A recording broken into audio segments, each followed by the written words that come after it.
Bonjour à tous. Bonjour. Donc, totalitaire, c'est l'objet de notre présentation tout de suite. Donc, totalitaire, c'est un mot qui, en fait, dans un premier temps, c'est ce que je vais essayer de montrer, c'est un mot qui semble dire beaucoup de choses, semble recouvrir une réalité extrêmement complexe. Parfois même, c'est un mot qui est assez courant. On entend beaucoup l'adjectif totalitaire. On l'entend beaucoup, si tant est qu'on s'intéresse bien sûr aux affaires politiques, historiques, pour recouvrir des réalités cependant extrêmement diverses et qu'il est difficile de définir. En ce sens, Enzo Traverso nous dit que le totalitarisme, alors après avoir écrit 800 pages sur le totalitarisme, bien sûr, est un concept à la fois insuffisant et incontournable. Alors ce serait, à la manière de Max Weber, en fait une notion qui serait, qu'on pourrait qualifier d'idéal type, c'est-à-dire un tableau de pensée, nous dit-il, une abstraction dont on trouve en fait nulle part empiriquement une traduction de la pureté conceptuelle. Bon, bref, totalitaire, ça renvoie à une image confuse, abstraite, protéiforme. Cette abstraction, cette confusion, ce caractère protéiforme ne sont pas, accidentels, sont consubstantiels si c'est une idée, en tout cas au fait totalitaire. De plus, il ajoute qu'il s'agit davantage d'un mot polémique qu'analytique. Les deux sont liés, bien sûr. Un mot caméléon. Et qui, cependant, alors là c'est moi qui l'ajoute, existe de manière quotidienne quasiment, il suffit d'ouvrir un journal, dans des représentations dites populaires, c'est-à-dire ici on dira non savantes. Et donc voilà, à chaque fois qu'on est en face d'un système politique dont on a du mal à définir le contour, dont on sent qu'il s'impose à nous de manière à la fois justement totale et incompréhensible, nous disons totalitaire. Et par ailleurs, bien entendu, la littérature se fait écho du fait totalitaire de manière aussi relativement populaire, justement. Notamment, là je fais évidemment référence à 1984, au George Orwell que vous connaissez sûrement, et avec tout ce qui peut renvoyer en fait au fait totalitaire, c'est-à-dire le fameux ministère de la vérité, la caméra partout, les écrans partout aussi, y compris dans les chambres à coucher, la fameuse novlangue, la propagande excessive, caricaturale, et puis l'exercice permanent de la terreur. Ces éléments formant ce qui, dans notre imaginaire européen en tout cas, définit le fait totalitaire. Et de la même manière, de manière répétée, à l'école notamment, au lycée, à l'université, de manière récurrente, il y a une évidence qui est admise concernant certains systèmes qui finissent tous par isme d'ailleurs, pour dire les choses clairement. Donc stalinisme, nazisme, et puis plus récemment djihadisme. À chaque fois, ces mots qui finissent par isme renvoient au totalitarisme. Alors ces mots qui finissent par isme, précisément, nous dit la philosophe Hannah Arendt, et puis nous dit aussi la philosophe Simone Veil, elle ne le savait pas, elle le disait quasiment en même temps, ces mots qui finissent par isme, en fait, sont précisément à mettre du côté des idéal types dont je parlais tout à l'heure, c'est-à-dire des mots valises, en fait. Bref. Mais je disais aussi qu'il y avait quand même quelque chose là de très fort à penser, dans le sens où je disais aussi que ce caractère indéfinissable du fait totalitaire était peut-être une composante extrêmement importante à penser du totalitarisme. Alors je m'explique. C'est-à-dire que du coup, de ce fait, eh bien nous pouvons nous demander s'il est possible de penser le totalitarisme, compte tenu de cette confusion. Et précisément, si le propre du fait totalitaire n'est pas de mettre en échec la pensée. Et si ce n'est pas d'ailleurs là le sens de son entreprise. Nous nous demandons donc s'il est possible de faire de la philosophie à propos ou dans le totalitaire, comme d'autres se sont demandé s'il était possible de faire du cinéma. Je vous renvoie au débat entre Godard et Lanzmann à propos du film Shoah. S'il est possible aussi de faire de la littérature, bref, nous nous demandons s'il est possible, si la philosophie a pour vocation d'éclairer la réalité, de penser la réalité, est-il possible de faire de la philosophie, c'est-à-dire de penser, c'est-à-dire de juger, c'est-à-dire de faire de la philosophie au sens d'un exercice à propos du fait totalitaire. Dans la mesure où, si la philosophie est philosophie, c'est qu'elle cherche à se mettre en contact avec la réalité. Bon, ceci étant dit, je vais quand même préciser pourquoi je dis tout ça. En fait, parce que précisément, nous allons dire, précisément, je viens de le dire d'ailleurs, le fait totalitaire renvoie à un idéal type protéiforme indéfinissable. C'est une chose importante à retenir. Cependant, c'est aussi là un enjeu extrêmement important pour le philosophe.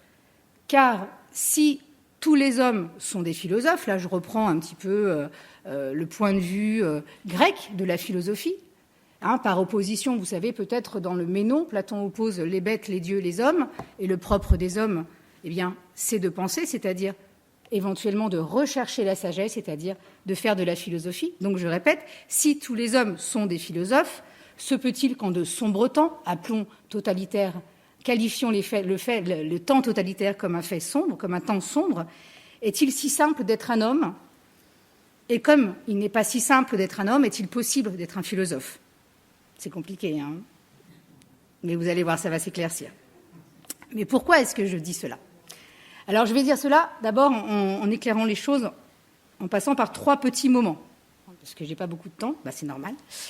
Premièrement, en expliquant, en revenant sur le fait que je n'ai pas suffisamment éclairé, sur le fait qu'il y a une distinction, enfin qu'il y a dans le projet totalitaire de manière fondamentale un renoncement à la réalité. Et c'est d'ailleurs là que se joue l'affront à la pensée, l'affront à la philosophie, l'affront à l'humanité. Donc dans le projet totalitaire, il y a la production d'une entité fictive. Alors la notion de fiction est assez complexe, et donc je vais forcément y revenir.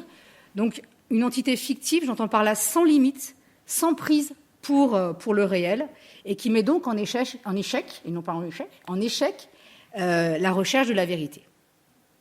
Deuxième point, deuxième moment très important aussi par rapport à la pensée, c'est que précisément, puisque le monde totalitaire est un monde fictif, sans limite, où tout est possible, dira Hannah Arendt, eh bien cela met les gens, nous, tous les gens, dans un état de panique. Et la panique, au sens le plus littéral du terme, implique la suspension radicale de la faculté de juger. D'où l'image d'Artie Spiegelman que j'ai mis en illustration et que je commenterai ensuite. Donc enfin, en termes de conclusion, je reviendrai sur ce que peut la philosophie face à un tel projet. Comment, en fait, finalement, le seul mode de résistance possible, je vous assure, j'y crois, c'est l'exercice du jugement. Donc pour commencer, en quoi est-ce que le monde totalitaire est-il un monde fictif? Alors si on revient sur les définitions classiques du totalitarisme, en tout cas du mot totalitaire, on peut revenir en 1927, c'est Benito Mussolini et le philosophe italien Giovanni Gentile qui, les premiers, utilisent l'adjectif totalitaire et expliquent en quoi, finalement, la société fasciste est totalitaire. Ils le disent avec beaucoup de joie, est totalitaire parce qu'elle comprend absolument tout l'espace de tous les citoyens, de tous les individus, depuis la chambre à coucher jusqu'à l'église. Cette notion de totalité est à prendre au sérieux. Rien, en fait, ne résiste à cette totalité. Et donc, c'est une négation de l'individu, bien entendu.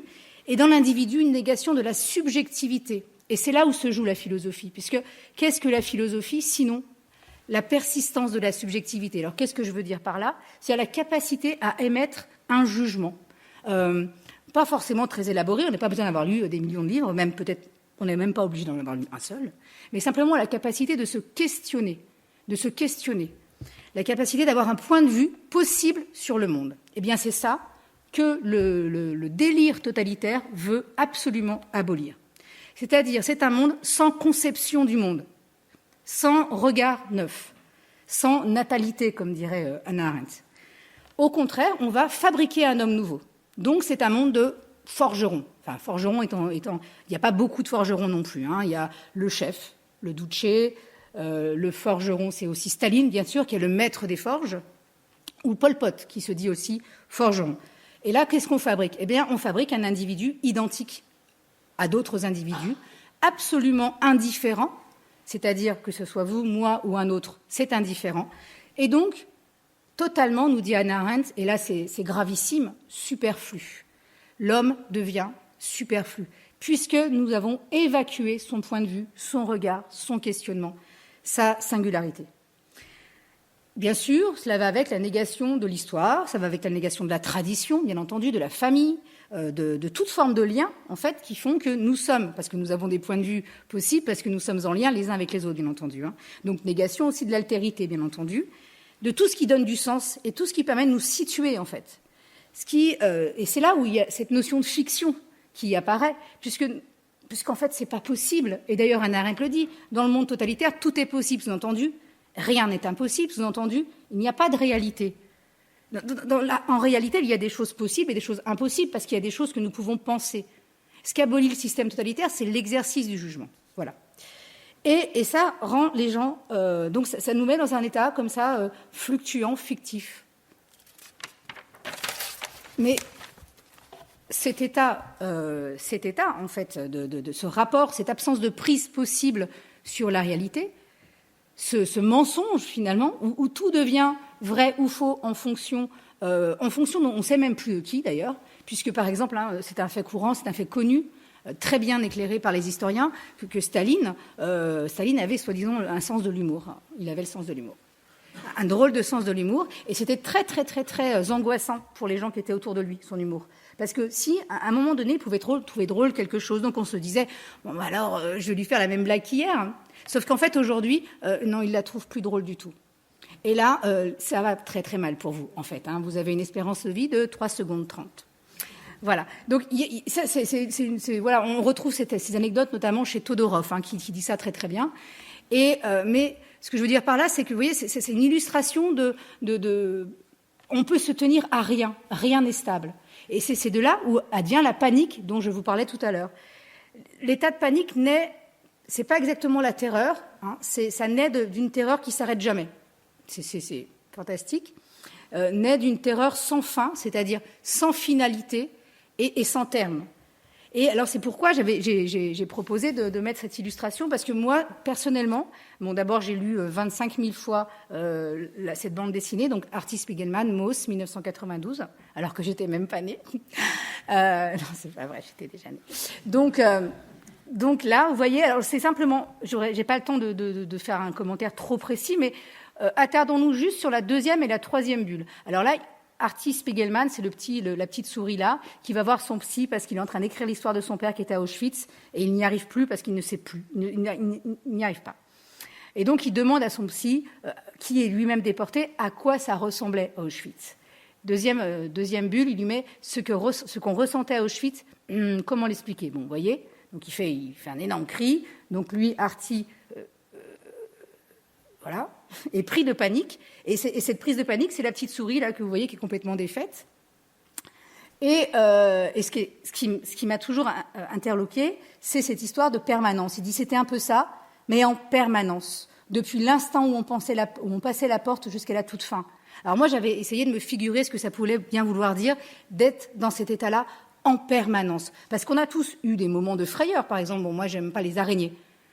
Non, c'est vrai, mais vraiment, je suis arachnophobe, on dit. Donc, mais j'imagine pas qu'on puisse être comme ça pendant 1 an, 2 ans, 3 ans. Donc, j'ai trouvé que c'était extrêmement bien dit, bien montré dans cette bande dessinée, donc Maus, Artie Spiegelman, 1992. Alors, pour revenir à mon affaire, c'est que, pourquoi d'ailleurs j'évoque le camp? Parce que le camp, c'est la forme absolue de l'espace totalitaire. C'est ce que nous rappelle Hannah Arendt d'ailleurs. Et parce que donc nous sommes face quotidiennement à une espèce de pouvoir absolument total et totalement absurde par ailleurs. Où se propage le mal? Où le mal, finalement, où le mal se propage, c'est terrifiant parce que on s'attend au mal. On s'attend au mal. Ou alors on devient progressivement indifférent au mal. Alors, non pas que nous soyons des êtres mauvais, dans les camps, les gens n'étaient évidemment, c'est pas du tout ce que je dis, mais les choses sont tellement inversées que, comme le dit Hannah Arendt très bien, le mal devient banal. cette expression qui a valu tant de déboires à Hannah Arendt ne signifie en aucune manière que le mal soit insignifiant, qu'il ne produise pas des effets catastrophiques sur l'humanité, mais cela signifie que ce mal se propage de manière d'autant plus radicale que précisément il apparaît comme banal. On pourrait aussi faire écho au travail de l'historien américain Christopher Browning, qui suit dans un livre qui s'appelle « Les hommes ordinaires », le cheminement d'un bataillon de commandos de la mort, le 101e bataillon, où il apparaît que la plupart du temps, à quelques exceptions près, les assassins ne sont absolument pas là pour des raisons de passion, de fanatisme ou de conviction. Et là aussi, on voit ce caractère ordinaire du mal qui est absolument propre, sans doute, au système totalitaire et qui renvoie à la fiction dont je parlais tout à l'heure. Alors, venons-en au fait, que peut la philosophie ? Alors, vous allez me dire, pas grand-chose pour libérer des camps, bien entendu, c'est pas ce que je veux dire. Cependant, si la philosophie est effectivement un dialogue de l'âme avec elle-même, je reviens à Platon, si elle est exercice de jugement et non pas spéculation, c'est-à-dire activité de la pensée, si donc elle est le propre de n'importe quel être humain qui pense, d'accord ? Et donc pas nécessairement d'un universitaire. Hélas, beaucoup d'universitaires étaient nazis, vous le savez. Ils étaient parfois 2, 3 fois docteurs. Juger, donc, faire de la philosophie, c'est toujours être en contact, ou tenter d'être en contact avec la vie réelle. C'est-à-dire s'efforcer de rester lucide. Alors la lucidité, c'est pas qu'une qualité intellectuelle, c'est pas ce qui nous permet de distinguer le vrai du faux, c'est aussi ce qui va nous permettre de distinguer le bien du mal. Et alors, du coup, j'en reviens à mon affaire d'homme nouveau, vous savez. Opposons à l'homme nouveau la nouveauté d'un regard possible, la persistance de la subjectivité. Alors bien sûr, on sauve personne. Ou, je ne sais pas, peut-être qu'on sauve des gens déjà, donc je vais essayer d'être un peu moins pessimiste, mais surtout ce dont je suis certaine, c'est que dans un régime de mal, dans un système totalitaire, la pensée, c'est le seul moment où peut-être l'irruption de la pensée, se produit comme des interstices, comme des fêlures, où peut intervenir le bien. C'est-à-dire que dans le système totalitaire, c'est le mal est la chose à laquelle on s'attend. Le bien peut parfois arriver. Et comment il peut arriver ? Eh bien, uniquement par l'exercice du jugement, qui est une chose extrêmement difficile, en fait, extrêmement improbable, mais qui, en fait, on n'a pas le choix. On n'a pas le choix, finalement, dans ces cas-là. C'est la seule chose que nous puissions faire. Donc moi, du coup, je suis très heureuse de vous avoir donné une espèce d'optimisme comme ça aujourd'hui. Faites de la philosophie et résistez au système totalitaire. Voilà.